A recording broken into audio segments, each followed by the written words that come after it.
Yes, ba? Wala ka bang napapansin sa iyong mga kapaligiran? Kay dumi na ang hangin, pati na ang mga ilog natin. Hindi na masama ang pagpunta at malayong-layo na rin ang ating narating. Ngunit masdan mo ang tubig sa dagat, dati kulay asin, ngayon ay naging itim. Ang mga tubig ating kinalat sa hangin, sa langit, huwag na natin paabutin.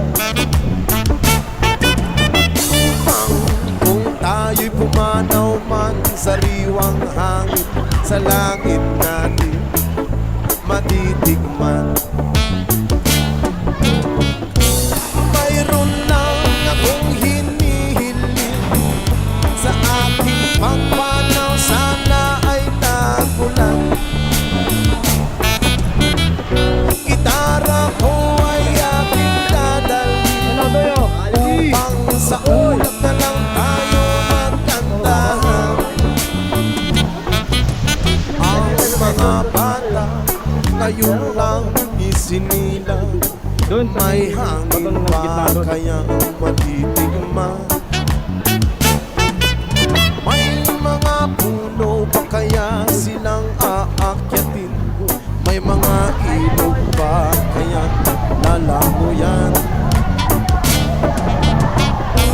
Bakit di natin pag-isipan ang nangyayari sa ating kapaligiran?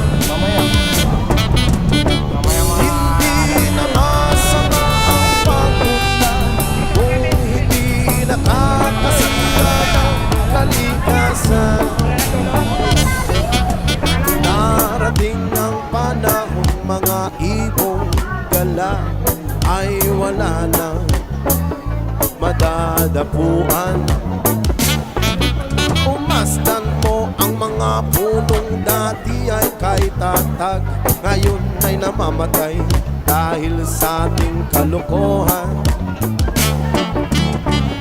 Lahat ng bagay na narito sa lupa, biyayang galing sa Diyos, kahit nung ikaw ay wala pa. Ingatan natin at huwag nang sirain pa, kapag kanyang binawi tayo'y mawawala na. Meron lang akong inihiling sa aking pagpanaw, sana'y tago lang. Gitara ko ay aking dadalhin upang sa ulap na lang tayo